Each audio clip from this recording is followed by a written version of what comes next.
anniversary. Yes, sir. We got our guests over here. We got Jesse, Coco Defoe. Next we got TC. DC. TC, yeah. TC. Nice. And TC. my name is Jay Kuhn. Jay Kuhn, and obviously you guys are all DJs performing tonight. I won't be. I'll be the host for tonight. You'll be the host. I will be the MCs for tonight. I mean for the DJs for tonight. You're the MC. You're the MC. Oh, sick.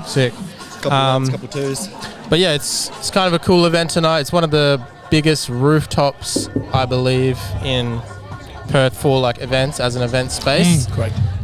We got this beautiful view behind us of Perth City. Beautiful. But yeah, when are your sets and what type of music are you performing? Well, my set was. Oh, you can move it up. Yeah, get it up. Ooh, get it on now. Thank you, Don't baby. be shy. Get close.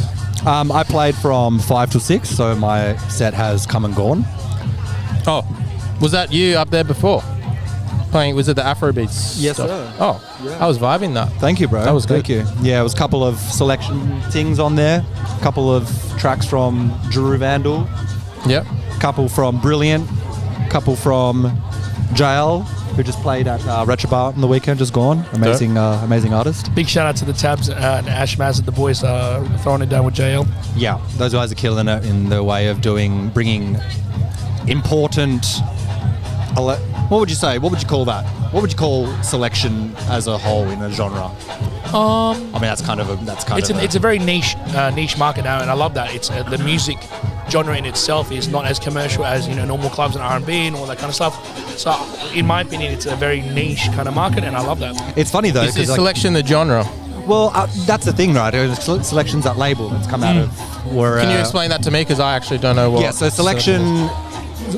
Who's some heavy hitters from back in the day? We'll say like Taku. Oh, yep. Like Estar, K-Tronada. Oh, okay. So those guys kind of started the wave of that kind of lo-fi break. It's like experimental. Yeah.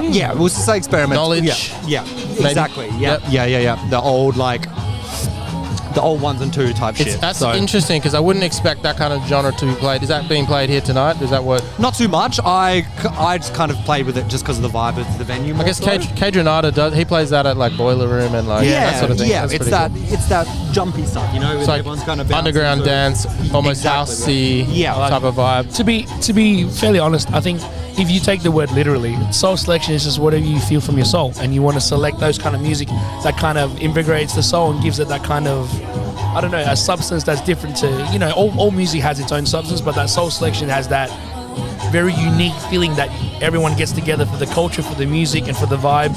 And you see a lot of the Boiler Rooms now, that's now coming to light. Boiler Room's been around for almost like 20, 30 years. Yeah, but 20 now, years. coming in and all these the newer age, the new generation really loving that vibe, that Fred Again stuff, and all the Boiler Rooms. Shout out to Boiler Room on YouTube and Boiler Room in That Europe. man's They love glow it. up has been very interesting. They really do. Wow. Good to see though. Amazing Yeah. for the culture. I mean, if you're really for it, you love the way it's going, and you love the way music is kind of progressing to more and more people. It's so much more generally accessible. Isn't that right, Mr. Trace? Yeah, I like how, like especially in Perth, you're starting to see more clubs embrace music from different cultures. Like obviously Afrobeats is kind of like, it's getting very popular. Yeah. Here It's in Afro Perth, which is season, really baby. Cool. It's Afro season. Yeah, your set, that was filled with a lot of like Afrobeats classics. Yeah. I was vibing. I vibed the Afrobeats for sure. I think it's definitely coming, obviously we have the waves and trends of music getting played in clubs, but I truly think in the last definitely 6 months you see like Afro, especially just on TikTok or anything, you on TikTok now, you see like even the dances now that everyone are doing are primarily just like Afro or even like Amapiano, which is obviously the newer stuff coming out of like South Africa now with like the more electronic and kind of like heavy snares and stuff like that, which is awesome to see. But it's definitely, this is like, I feel like now coming into like 2023, you would see a lot more clubs just kind of jumping on the Afro train. I'm gonna leave it to the train. I'll leave it to the new guys. I'm quite old in my DJ selection, and these young kids are really showing that they've TJ, is it TJ? TC. TC? Yep. TC, so what kind of music do you like to play, and what are you playing tonight? Essentially, I played before Jesse. Right. I played just before Jesse. Pretty much Afro hip hop, Jersey, Yep. all that. You hear Jersey. Jersey. Okay, Jersey's Jersey's next up again as well. Jersey has come Jersey's onto the back. scene in the past year or couple of years, or Oh no, but I was playing Was it- Jersey. I was playing Jersey. this guy was early on the Jersey. I was playing Jersey like 9 years ago in like trap clubs. So Yeah. like, Okay. keys and crates and stuff like that. Like Yeah. the OG Jersey. Did Drake make it cool, like mainstream? Because I think No, yeah, let's just say Sticky started Sticky Pop? everyone getting on it again, you know, as Mainstream, yeah. as majority of the time when he Yeah. does.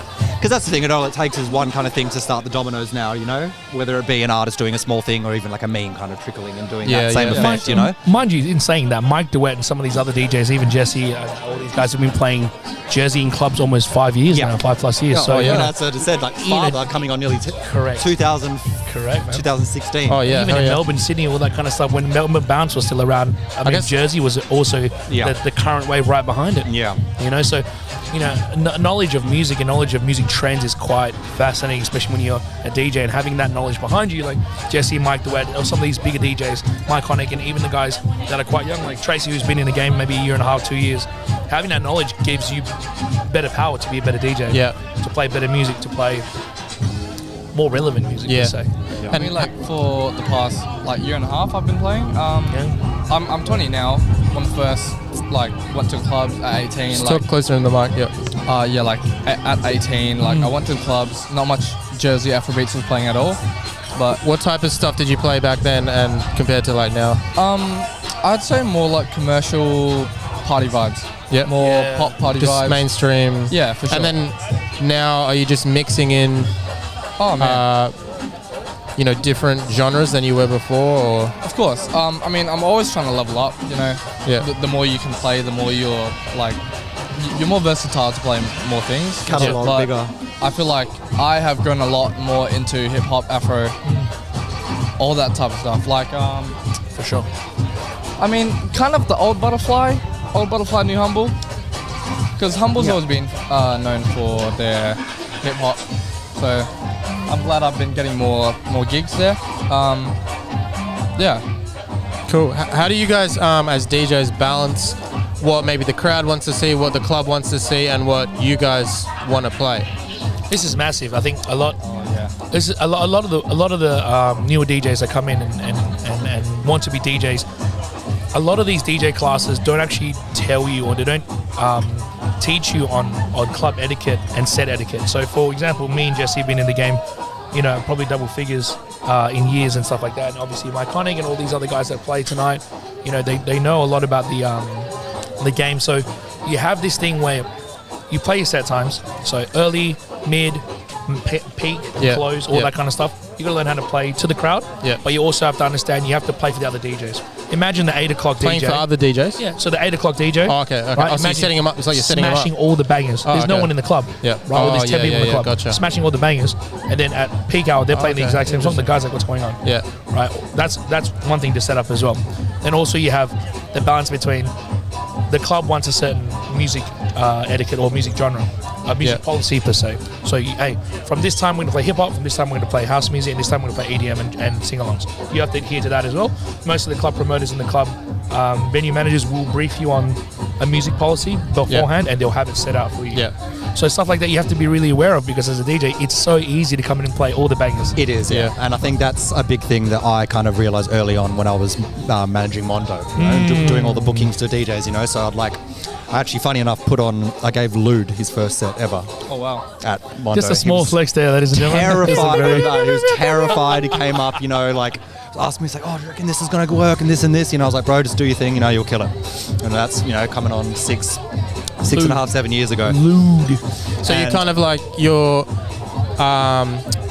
kind of being aware of the energy in the club at the time of the club. Yeah, well, that's- of what people are going to play next. 100%, man. And So that's the thing- there's a lot of things you got to be aware of as You're a DJs. team. Yeah. Like, Yeah. yes, you are separate DJs, but you're a team at the end of the day, right? Your entertainment team for any sort of venue puts together 6-7 DJs.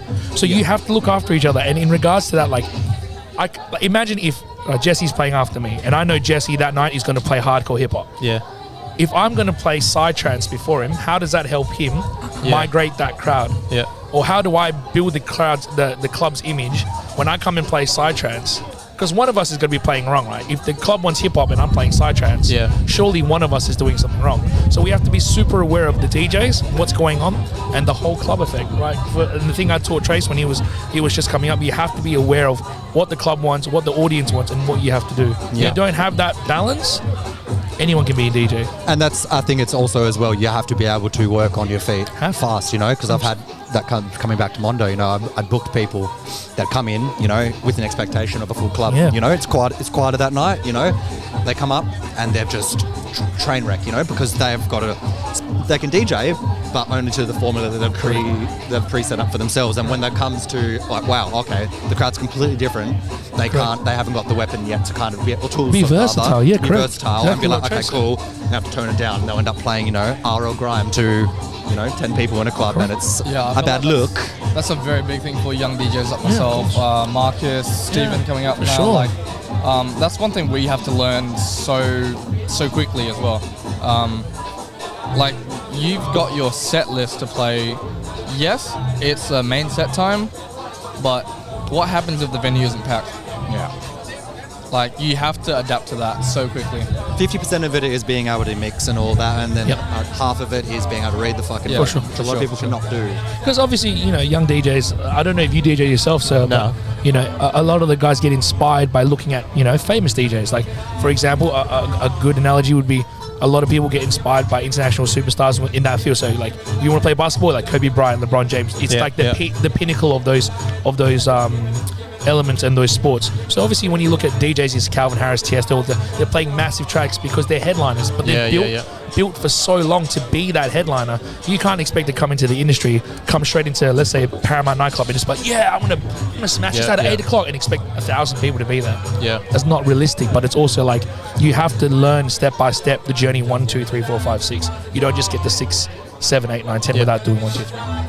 And is there how much communication is there between DJs on like a night that you're all sort of performing? Like, obviously you don't want to all play the same song, you know what I mean? So how do you navigate that? I feel like that comes with the kind of venue and what the night is, right? Yes, correct. So what I was just saying before, right, with that selection night that was on last weekend, when you're flying in someone that has a very specific genre, that's when I can only imagine, you know, I haven't played at one of these events, but I can imagine there'd be a very heavy briefing prior to everyone playing. So, you know, you're obviously not playing the main artist's songs or things that he's got reserved in the bank for like heavy hitters, you know?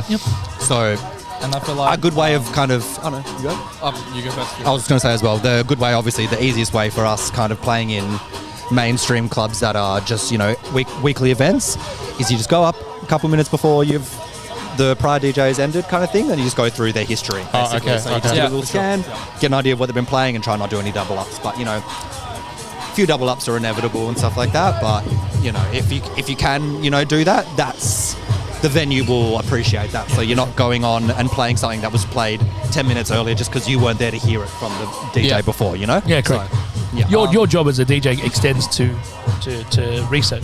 Yeah, that's what I'm saying. Go ahead. I feel like for me, I'll be mostly reflecting on myself and like younger DJs. Like we get booked for. I still remember the first time playing at Coconut for Toucan's event. Who booked me for the first time? I shat myself. I remember the first set, man. I was sitting in the back of the club. Like, I came in not knowing what the fuck to do, not knowing what to say. That must be so like nerve-wracking. Man, literally, like the audience is right there. You can see like a live reaction to what you're doing, and like you can feel yourself either playing well or not playing well at all. For sure. The second the crowd leaves, you start panicking. You start playing dagger. You start playing bigger songs, more mainstream songs, and you just drop it. Pretty much to gain the crowd back, but you don't have that knowledge of, what's the next DJ gonna play? Because that's something I learnt so much over the past 6 months even. Like pretty much you gotta know where you stand. That sounds very harsh. But like, you gotta also have that kind of confidence as a DJ. Like you can't lose your grounding. For like sure. say if the crowd's like losing a bit, you can't panic because like maybe you got like another half hour or hour for your set. So confidence is another thing, and I guess that comes with you know, your time as a DJ, but there's any sort of things you kind of practice within yourself. I'm gonna jump in here. This is industry speaker. So people tuning in now, you're gonna get a very a DJ secret that's not really revealed to a lot of people. So you given the example that, let's say you're playing at a club, it's fully packed, you start playing, right, and then people start leaving. Yeah. Sometimes that's not the worst case, because remember, the bar needs to make money. Yeah. So if people are leaving your set to go get a drink, that's a good thing, because how are you going to get paid if the bar makes no money, right? So you've got 1,000 people in this nightclub, right? Smashing it out, bam, bam, bam. Everyone's going hard, right? You pack the dance floor for 3 hours. People buy 30 drinks. Yeah. The club's going to be like, great DJ, terrible crowd. I'm not getting any money. I'm not booking that guy next week. Yeah. Whereas versus the DJ, the Jesse comes in, right? He plays a couple of songs, everyone's dancing. He plays 2 low songs, everyone goes to the bar. The bar sales become $30,000. Then he pulls them back. Because as an experienced DJ, it's called push and pull. Wow, right? That's an actual thing? That's crazy. Push and pull. That's crazy. So you go, you play a couple of bangers here, you slip in a couple of low-fi songs or low-energy songs, pull them back with some cheese, push them away. Guys, right? Industry secret right 100%, because remember, the company has to pay you somehow, right? Free of charge. If he doesn't make you money, how are you going to get paid? Yeah. So having knowledge to know whether you're actually pushing them out or pushing them to the bar and smokers area is 2 different things. So that's a big thing. DJs, if you're young, if you're just in the industry and you see people leaving during a set, it's cool. Don't stress. Just keep an eye out for them. Figure out where they're going. If they're going to the bar, your job's complete. Push them back, pull them back. Push them away, pull them back. That's your job as a DJ. Yes, sir. 100%. Yeah, there's I guess there's a mindset to it. Yeah, man. Confidence is very key. You can use that for your mindset and say, oh yeah, they can, go to the bar. You know when they're going home. Like when you play a set and you bomb a set, you know whether they're going home or to the bar. Like it's very obvious because you start vibing. A lot of the older DJs have told me that they used to do this one trick.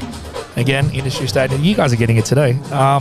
They used to target people in the crowd, right? So imagine, right? If I could flip the camera and there's a bunch of people there, right? There's a bunch of girls on one side, bunch of guys, mixed crowd. So people would the older DJs would okay, cool. I'm going to try and make that group of girls dance. So he'd play a couple of tunes, right? They start grooving, start moving their feet, start moving their hair. All right, cool, next target. I'm going to make those guys dance and play Pop Smoke, a little bit of Chance the Rapper. Oh, they start moving now. They start dancing, your job's complete. So that's how they start targeting. Oh, okay. Sooner or later, within half an hour, half the club's already kind of grooving. Wow. Right? No? Happy. Yeah, there's a whole lot more to DJing than I ever realized that. Even though it's just those 2 tips, that's crazy. This industry separates a lot of the young cloud chasing DJs from the real DJs because longevity is a thing. A lot of the DJs that are young and want to be cloud chasing DJs will not survive in this industry because they will not have the skills. And this is sounding very harsh, but it's the truth. A lot of them don't have the ability to keep a crowd, but they don't have an ability to keep sets and keep getting a job and keep having that mentality. It's kids that put in the work, like these young guys that are willing to play the opening sets, the closing sets, the 10 people, the 30 people, but also using that time to kind of build their own skill set. That's the mark of a very good DJ. Mm-hmm. And would you say an example of a clout chasing DJ is someone that only wants to play the main sets, only wants to play the bangers, focuses more? You got to earn it, right, boss? Yeah. Do you know what I mean? Yeah. You got to earn it. You got to come into this industry and these night promoters and these event promoters, they know who's a good DJ, right? They know who deserves that 11 to 2 spot. Yeah. Sylvester Niang, Jesse DeFabio, Mike Connick, how many? Adrian Franchina, Jamie Franchina, Brooke Triplett, all these guys all around this industry. I'm Mike DeWare. I'm naming so very few DJs that should be mentioned. These guys are 10% of the DJs in Perth that should be mentioned because those guys have earned it. They've spent the time researching. They've spent the time putting in the work. They've spent the time in the years playing those stupid opening sets, but not using their ego as a tool, but using that as more of a tool for themselves to build that brand. For sure. Because when they get to that, they can hold a crowd. They're named DJs because they bring that crowd and they can hold that crowd. 100%. I'm not there yet. These guys are on their way there, and it's crazy because I've never been that kind of DJ. I've always been the opener because I know how to. That's my niche. So having that DJ that can do all sorts and be very versatile is a very powerful tool in this industry. Yeah, 100%. And obviously we're wrapping up 2022 here. Don't say that. That's crazy. How's your 2022 year been as DJs? Any standout, sets that you've done? And yeah. Jesse, you haven't talked much. Come on, bro. I need you to say something, Yeah, bro. I'm just going to adjust these lights. Sets, bro. Standouts. Have a think first, and then we'll run it. He's going to run his lights. With this whole topic of growth, I feel like I've had a massive year. Yeah. You especially, kid. Yeah, for sure. Yeah, I feel like I've had a massive year for sure. Like coming from getting one gig a week, coming from 2 gigs, Yeah, for sure.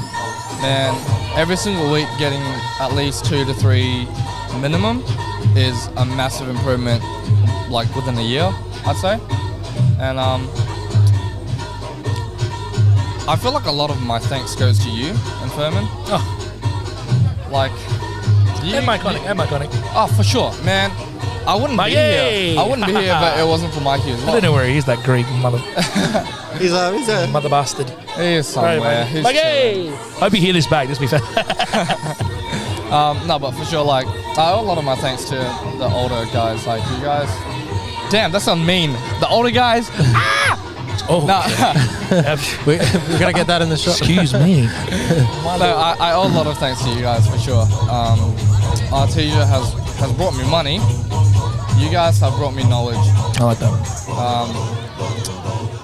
Yeah. Wait, just talk. You want to talk right into the mic? Just make sure we got it. Get right in there, man. Yeah, my fault. Yeah. Just Yeah, say that. Hold that shit. We good? you can even hold it if you want to. But yeah, Throttle it. Yeah. What was your biggest gig this year? My biggest gig. Oh shit. What's the big standout gig for you? There's been a few big ones. Come on, give me your top 2. or even My- sets. They don't have to be like big Sure. events, but sets that stand out, and I you're feel like Artisia showcase. my guy, what's going on? Ah! The guy in the background is the runner of Butterfly Events, Butterfly 73s. Hey, let's go. Second in Hines. We got to get him on the pod later. Oh, pod's open for everybody. Hello, sir. How are you? Hello, everybody. Come on, give us a Okay, gig. I feel like my biggest gig would be the Artisia showcase at Magnet. Yeah. My set, I played closing, but my set was closed very early. But man, the energy was crazy. Different thing. Different for sure. That was good. Magnet's a place to play at, but man, you gotta work like a motherfucker to get there. For sure. My colleague! You fucking dick. Yeah. Oh god. That's good. I like that. Jesse, what about you? You've played everywhere, mate. Yeah, Let's be honest. 2022. Haven't got too many standouts, Here but he is, right here, boys. Here he is. Here he is. What's happening? We just talking about you. Thank you for the opportunities, boss man, for the Artisia. It's fantastic. We're still a long way to go. Yes. Do you want to? We're still a very long way to go, but it's great that we're a year down and at least we have what we have from now, you know? And it's great. sometimes it may be good, sometimes it may be shit. Sometimes maybe shit. It's good that we can get this many people here Yeah, for sure. on just a year of being the agency and, only 2 weeks notice as well. It's great. Right now, it's actually picking up. Did you want to jump in? Do you want to jump in for a bit? Right here. Before I jump in, Right here.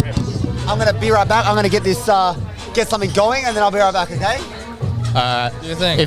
If you guys see any other DJs, we'll just grab them on. Should we cap it now? Or you want to stop it now? Yeah. All right, guys. We'll wrap it up now, and we might find some more people. Yeah. Thank you so much, Jesse, Thank you, Harry. and thank Trace. you, Trace. Trace. Check these guys out. I'm sure they're on the Artisia page somewhere. Coco Defoe. Coco Defoe. Holla at me. And Defoe Studio. epic event tonight. Stay tuned, but catch you next time. Yes, sir.